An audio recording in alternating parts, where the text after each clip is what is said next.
Hello everybody, आज हम discuss करेंगे case CIT versus Jayalakshmi rice and oil mills contractor company. इस केस के फैक्ट्स ये हैं कि ये कंपनी की पार्टनरशिप डीड साइन हुई थी 6 अक्टूबर 1955 को, जिसमें ये डिसाइड हुआ था कि रेट्रोस्पेक्टिवली मान लिया जाएगा कि कंपनी एग्जिस्टेंस में है फ्रॉम 5 नवंबर 1954, मतलब ऑलमोस्ट एक साल पहले से। अच्छा, ईयर 1956-1957 के असेसमेंट ईयर के लिए इन्होंने अपनी एप्लीकेशन भेजी हुई थी इनकम टैक्स ऑफिसर को रजिस्ट्रेशन कराने के लिए फर्म का, और उसमें अंडर सेक्शन 26A उन्हें जो फ़ायदा मिलता, बेनिफिट मिलता, वो लेने के लिए। अब इनकी एप्लीकेशन पहुंची IT ऑफिसर को ऑन 14 अक्टूबर 1955, जिसमें इन्होंने बताया हुआ था कि हमारा जो प्रीवियस ईयर कंपनी का जो ख़त्म हो रहा है, फर्म का जो प्रीवियस ईयर ख़त्म हो रहा है, वो हो रहा है 26 अक्टूबर 1955। मतलब IT ऑफिसर को इनकी एप्लीकेशन 12 डेज पहले मिल गई। ठीक है, अब इन्होंने सेपरेटली साथ में ये करा कि 20 अक्टूबर को अपने फर्म की प्रीवियस ईयर की एंडिंग से बस 6 दिन पहले इन्होंने रजिस्ट्रार ऑफ फर्म्स को अंडर सेक्शन 58 के हिसाब से एप्लीकेशन फाइल कर दी, अपना स्टेटमेंट फाइल कर दिया कि रजिस्ट्रेशन करानी है फर्म की। और इन्हें लगा बस ये कर देने से कि जस्ट बिकॉज हमने अपनी एप्लीकेशन भेज दी है वहाँ पे ऑफिस जाके रजिस्ट्रार ऑफ फर्म्स के, तो यहाँ पे हमारा रजिस्ट्रेशन हो चुका है। ठीक है, अब यहाँ पे IT ऑफिसर ये बोलता है इनको बाद में कि आपकी ये एप्लीकेशन रिफ्यूज़ हो गई है क्योंकि आपने टाइमली एप्लीकेशन नहीं करा। आपने IT ऑफिसर को जो अपनी एप्लीकेशन भेजी तब तक आप रजिस्टर्ड नहीं थे, तो आप जो 26A के हिसाब से जो आप सेक्शन 26A का जो फ़ायदा उठाना चाह रहे हो, उस हिसाब से आपकी एप्लीकेशन टाइमली नहीं पहुंची है हम तक। अच्छा, जो ये ऑर्डर इनकम टैक्स ऑफिसर का, ये जब अपील हुई तो एपलेट असिस्टेंट कमिश्नर ने भी, AAC ने भी इसको अपहेल्ड करा। उसके बाद ITAT ने भी इसको अपहेल्ड करा, इनकम टैक्स एपलेट ट्रिब्यूनल। लेकिन जब ये हाई कोर्ट पे गया, ये क्वेश्चन रेफरेंस के लिए, हाई कोर्ट ने SSC का, इस फर्म का साइड लिया, इनके फेवर में जजमेंट दिया। अब इसके बाद रेवेन्यू ने, IT डिपार्टमेंट ने ये सुप्रीम कोर्ट में ये अपील लगाई। तो अब सुप्रीम कोर्ट ने यहाँ पे जो डिस्कस करा है उस पर आते हैं, लेकिन उससे पहले समझ लेते हैं कि केस का इशू क्या है। केस का इशू ये है कि क्या एक फर्म का रजिस्ट्रेशन सेक्शन 58 के हिसाब से माना जाएगा, जिसमें ये लिखा है कि आप बस भेज दो अपनी एप्लीकेशन तो उसी दिन से मान लिया जाएगा, या सेक्शन 59 जो ये कहता है कि जब तक रजिस्ट्रार ऑफ फर्म सेटिस्फाई ना हो जाए सब डॉक्यूमेंट्स के साथ अंडर सेक्शन 58 के हिसाब से जो आपने भेजे हैं, उसके बाद ही वो अपनी रजिस्टर ऑफ फर्म्स में जब उसकी एंट्री रिकॉर्ड कर लेगा फॉर्मली, उस दिन से रजिस्टर्ड मानी जाती है फर्म। ठीक है, तो इन दोनों में से कौन से माना जाएगा। ठीक है, अब हम इस पर आ जाते हैं। पहले कंटेंशंस क्या है। SSC का कंटेंशन, फर्म का कंटेंशन तो ये है कि सेक्शन 58 की लैंग्वेज आप देखो, उसमें लिखा हुआ है the registration of a firm may be affected at any time by sending by post or delivering to the registrar of the area in which any place of business of the firm is situated। Okay, तो आप ये पढ़ लेना, आपके पास bare act सामने होनी चाहिए। तो इसमें ये कह रहे हैं कि किसी भी टाइम आप इफेक्ट कर सकते हो, किसी भी टाइम आप इसको इफेक्ट में ला सकते हो रजिस्ट्रेशन ऑफ द फर्म को। जैसे ही आपने रजिस्ट्रार ऑफ फर्म्स के पास अपनी बाय पोस्ट या इन पर्सन जाके जैसे भी आपने अपनी एप्लीकेशन वहाँ तक पहुँचा दी। एप्लीकेशन क्या, यहाँ पे एप्लीकेशन को बोला जाता है स्टेटमेंट, कि हमने अपना स्टेटमेंट उन तक पहुंचा दिया, और उस स्टेटमेंट को हम पहुंचाते हैं एक प्रिस्क्राइब्ड फ़ी के साथ। एक फ़ी भी होती है, उसको उसमें उसके साथ भेजते हैं, और उस स्टेटमेंट के अंदर बहुत सारे पर्टिकुलर्स होते हैं। आप सेक्शन 58 रीड करो, जिसमें सब लिखा हुआ होना चाहिए कि फर्म का नाम क्या होगा, आपका फर्म का नाम क्या है, आपका प्लेस ऑफ बिजनेस क्या है, अदर प्लेसेस ऑफ बिजनेस भी जो है आपके फर्म के, वो सब लिखो। सब पार्टनर्स के नाम लिखो पूरे फुल एड्रेस के साथ उनका। हर पार्टनर ने जब जिस दिन ज्वाइन करा है वो डेट होनी चाहिए, और फर्म की ड्यूरेशन भी इसमें लिखी हुई होनी चाहिए, और सब पार्टनर्स ने वेरीफाई करा और सबके साइन होने चाहिए। ये पूरे डॉक्यूमेंट्स इन ऑर्डर होने चाहिए, और ये आपने भेजना है। तो ठीक है, हमने भेजा बिल्कुल, और 26 हमारी लास्ट डेट थी, हमने तो 6 दिन पहले ही भेज दिया, हमने 20 को भेज दिया। तो अगर आप सिर्फ सेक्शन 58 की लैंग्वेज देखो तो उस हिसाब से तो हम बिल्कुल सब कुछ सही कर रहे हैं। तो हम तो बिल्कुल गलत नहीं है ये अज्यूम करने में कि अगर 20 अक्टूबर को हमने भेजा तो उसी दिन ही हमारी रजिस्टर हो जानी है। और इसी तरीके से हमने IT ऑफिसर को भी अपना एप्लीकेशन भेज दिया था। तो अकॉर्डिंग टू आवर अंडरस्टैंडिंग हम लोग तो सही चल रहे थे, हम लोग तो बिल्कुल सब कुछ सही कर रहे थे। दूसरा कंटेंशन SSC का ये था कि उसने ये बोला कि जो स्पेशल कमेटी बैठाई गई थी पार्टनरशिप एक्ट बनने से पहले, पार्टनरशिप बिल के दौरान, उस कमेटी ने ये बोला था कि रजिस्ट्रार ऑफ फर्म्स बस एक मेयर रिकॉर्डिंग ऑफिसर है उसके पास कोई डिस्क्रिशन नहीं है सिलेक्ट या रिजेक्ट कर देने का एप्लीकेशन को, उसको बस रिकॉर्ड करना है फॉर्मली रजिस्टर ऑफ फर्म्स में एंड दैट्स इट। उसको बस वो एक रिकॉर्डिंग मैकेनिज्म है, बस वो एक हमें कोई वहाँ पे एक पोजीशन होल्डर रखना है जो मैकेनिकली इस चीज़ को मैनुअली रजिस्टर के अंदर रिकॉर्ड करे, तो बस उसकी पोजीशन उतनी ही है। हाँ, तो इनका भी इतना ही काम था।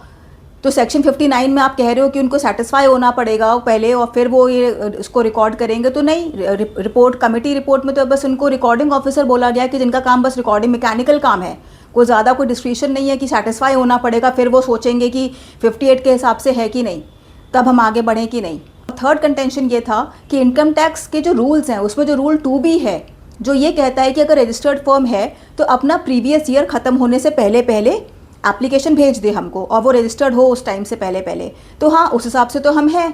अब आ जाते हैं कि रेवेन्यू डिपार्टमेंट के कंटेंशंस क्या है। रेवेन्यू डिपार्टमेंट ने बोला कि सेक्शन 58 को आइसोलेशन में नहीं पढ़ना है, इसको सेक्शन 59 एंड सेक्शन 69 के साथ पढ़ना होता है। सेक्शन 59 क्या कहता है कि जब आपने सेक्शन 58 के हिसाब से सब डॉक्यूमेंट्स इन ऑर्डर, जो जैसे भी उसमें बताया गया है वैसे जब आप रजिस्ट्रार को भेजते हो और जब वो सेटिस्फाई हो जाता है कि everything is in order, everything has been complied with, और तब जब वो अपनी रजिस्टर खोलता है जिसको रजिस्टर ऑफ फर्म्स कहते हैं, और उसमें आपकी वो फॉर्मल एंट्री कर देता है, आपके नाम की एंट्री कर देता है और आपकी इस स्टेटमेंट को, आपकी इस एप्लीकेशन को वो उसमें फाइल कर देता है, उस दिन से बोला जाता है कि फर्म रजिस्टर हो गई। उस रिकॉर्डिंग एक्ट से इफेक्ट होती है फर्म की रजिस्ट्रेशन, मतलब उस दिन से फर्म रजिस्टर्ड मान ली जाती है। सेक्शन 69 ये कहता है कि अगर एक फर्म नॉन रजिस्टर्ड है तो उसको उसका हिट मिलता है, उसको उसका कॉन्सिक्वेंस ये बियर करना पड़ता है कि अगर वो कभी सूट फाइल करती है वो अनरजिस्टर्ड फर्म और बाद में वो खुद को रजिस्टर करवा ले तो वो उस डिफेक्ट को क्योर नहीं कर सकती रेट्रोस्पेक्टिवली।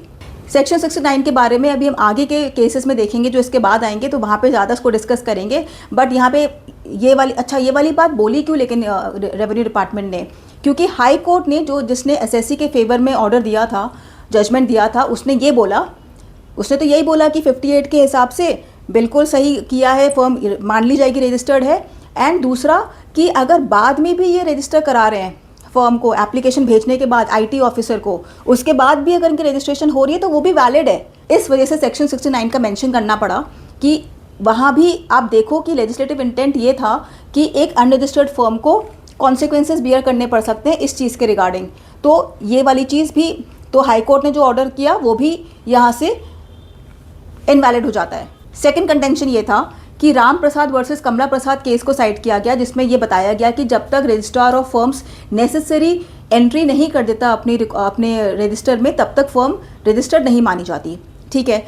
सेक्शन 69 का जो बात हुआ यहाँ पे वो ये बताया गया कि अभी तक जो हाई कोर्ट्स के वेरियस हाई कोर्ट्स से सेक्शन 69 के रिगार्डिंग जो रूलिंग दी है या जो एक अभी तक जजमेंट्स आए हैं, जो एक अंडरस्टैंडिंग बनी है वो यही बनी है कि डिफेक्ट क्योर नहीं हो सकता रेट्रोस्पेक्टिवली। थर्ड कंटेंशन ये था Kerala road lines corporation versus commissioner of income tax Kerala.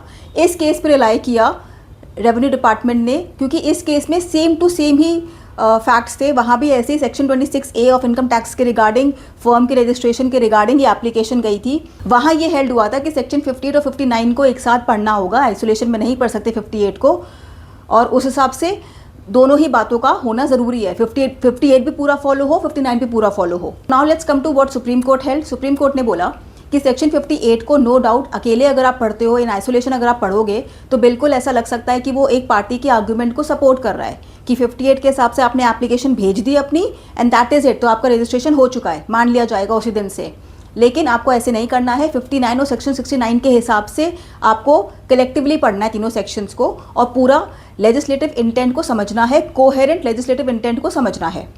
Second, आप जो ये कह रहे हो कि स्पेशल कमेटी रिपोर्ट के हिसाब से जो एसएससी ये कह रहा था कि रजिस्ट्रार तो बस एक मेयर रिकॉर्डिंग ऑफिसर है, उसका तो बस इतना ही काम है, भेजने से ही हो जाता है, तो आप इसको अपने फेवर में इसलिए नहीं कह सकते क्योंकि चलो ठीक है, वो लेजिस्लेचर ने तो वो उसको उसकी रिस्पॉन्सिबिलिटी बताने के लिए उसको वैसे डिस्क्राइब करा कि मेयर रिकॉर्डिंग ऑफिसर, आप उसको ऐसे बोल के उस चीज़ को मेंशन करके उस चीज़ को रेफर करके इन्फर करके आप अपने केस के लिए नहीं ले सकते, इस चीज़ को अपने फेवर में नहीं ले सकते, क्योंकि जो एक्ट है वो अपने आप में इतनी क्लियर है। जो एक प्लेन लेजिस्लेटिव एक्ट जो हमारे सामने है, जो 58 पूरी बात बता रहा है, 59 पूरी बात बता रहा है, 69 पूरी बात बता रहा है, और अभी तक जो हाई कोर्ट की भी रूलिंग्स रही हैं 69 सेक्शन के हिसाब से, ये सब बातें अपने आप में पूरा गुड आंसर दे देती हैं, पूरा फुलफिलिंग आंसर दे देती हैं, क्लियर पिक्चर दिखा देती हैं।